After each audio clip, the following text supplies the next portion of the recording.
saying that the two trucks were flagged down by authorities of the narcotics agency on the 4th of this month.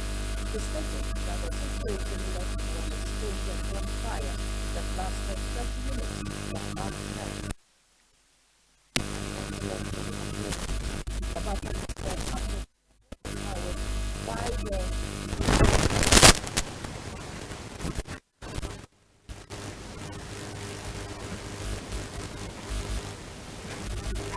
We'll take a quick break to return with more stories on the news at 6 on MITV. Please stay with us. We'll be right back. They are real. They are the drama queens of Abuja. If you're not real, you will be consumed, okay? Stop calling me my mom joke. You We have an intruder in the house. The meter of the disgrace is rising. You're old. Who said I need deliverance? Ha! Deliverance! It wasn't me. She got me on wasn't he? Alpha pulled me aside for a chat. No. The Real Housewives of Abuja, only on Showmax. To watch this and other Showmax originals, simply add Showmax to your DSTV subscription using the My DSTV app.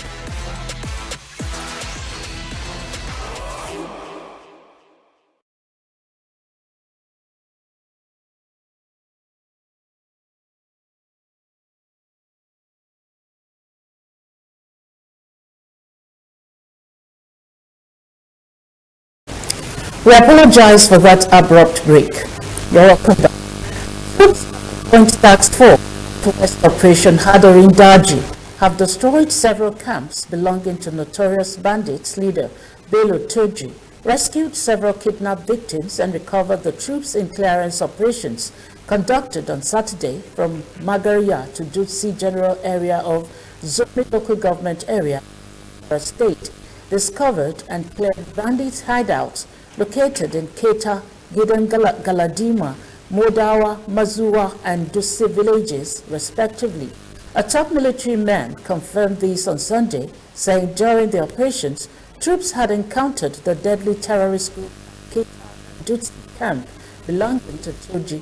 The troops overpowered the terrorists, who fled further into the bush and abandoned 10 kidnapped victims who were rescued by the troops, the source said.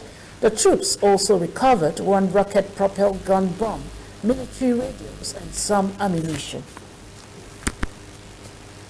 Socio-Economic Rights and Accountability Project, SERAP, has filed a contempt suit against the federal government and Abubakar Malami San, Attorney General of the Federation and Minister of Justice, for failing to recover over 40 billion naira double pay and life pensions from former governors who are serving as lawmakers and ministers.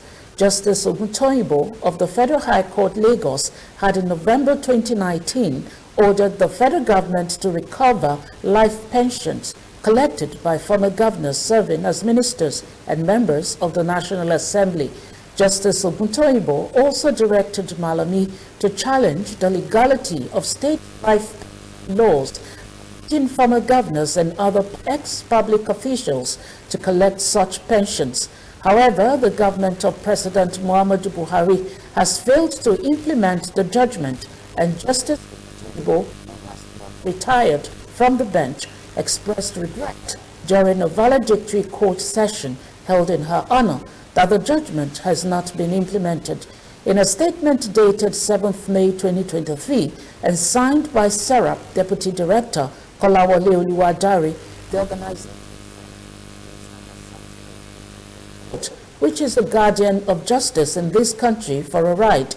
A democratic state based on the rule of law cannot exist or function if the government routinely ignores and or fails to abide by court orders.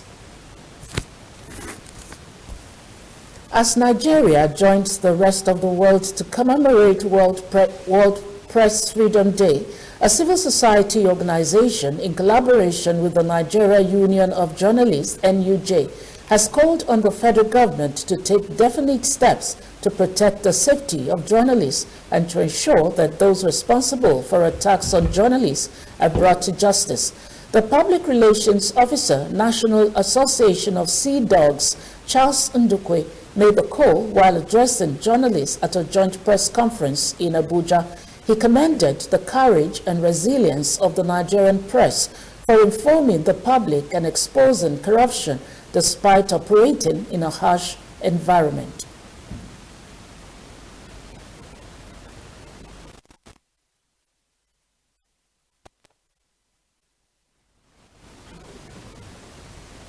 Parents, communities, religious groups, as well as schools have been charged to take part in the mentorship campaign of secondary school students and undergraduates, as such gesture tends to groom them for career path as well as mend the social vices in Nigeria. This was highlighted in Lagos State at the annual mentorship program by Tawunu themed Garden Loins for Adulthood Challenges, Secondary and Higher Institutions. A facilitator at the event, Abbas Adeleke, charged the students to see internet and social media as developmental tools to achieve their career goals. Another facilitator, Teslimat Ibikule, berated parents, society, and peer groups for juvenile delinquencies in the society and urged religious bodies as well as schools to join hands in the campaign for youth mentorship programs. Meanwhile, the event coordinator, Taiwo Lasisi, said the mentorship program for secondary school and undergraduate students was to groom them for their chosen careers as well as adulthood challenges. They are still our beloved children, and we too, our children's life, yet unborn children, are also, their lives are also at stake. This is a true guidance. Allowing your children to go out there, get knowledge, get informed. So one of it is this mentorship program. We are mentoring them in 3 categories. 1, prepare them ahead. 2, letting them know what is at stake now. But they don't know what is at stake now, they can't guide themselves. 3, to define themselves. That for peer group, they have to be careful with what their age group tells them. They should not just follow them blindly. They should do what is right. We should not leave it only to some groups of people. So I will advise people in gatherings like mosque, churches. They too should try and promote this kind of talk, and schools too. We want the youth, the secondary school students and undergraduate students to learn how best are they going to be choosing their careers for interactive session between learners from different schools. Second one is just to be able to prepare them for the challenges they face in the tertiary institution of learning. Then the third one is just to be able to know how best they are going to be useful to the society and themselves in future. Again, they talked about on how I can move further in my future, on how I can study more, on how I can't get discouraged about me getting a low mark in my JAM, and also on how I can read on my own self and standing on my own that yes, I can make it and so on. And I also gained about life also, because life is not really that easy.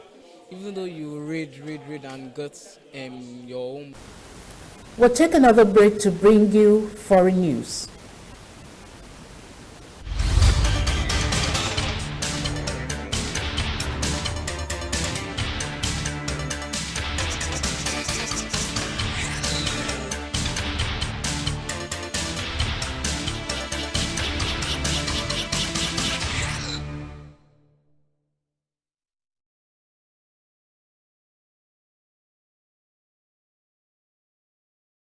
Welcome back.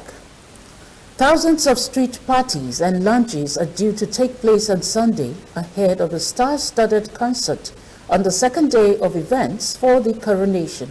Members of the royal family will attend community events during the day before seeing Katy Perry and Take that perform at Windsor Castle later.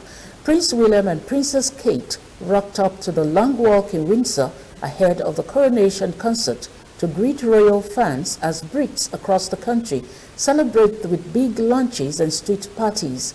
Kate wowed the crowds and shared a heartwarming moment with a little girl who burst into tears when she met the princess.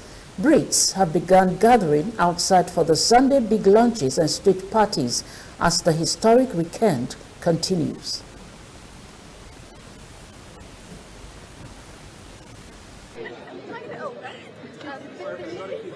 Arab League member states have agreed to reinstate Syria's membership after its suspension more than 10 years ago, according to Iraqi state media.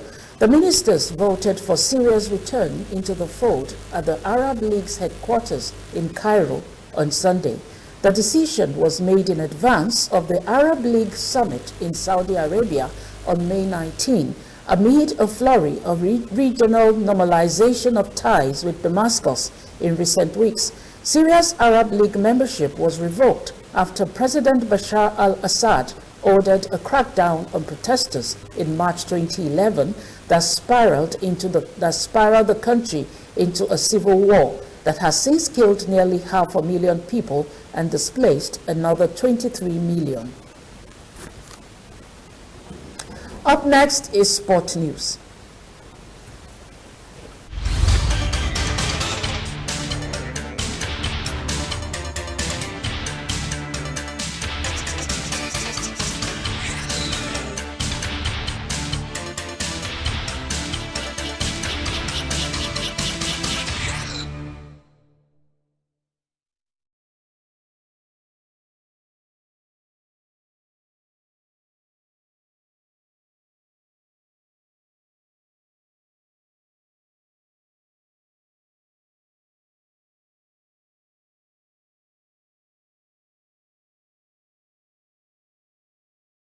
Welcome back.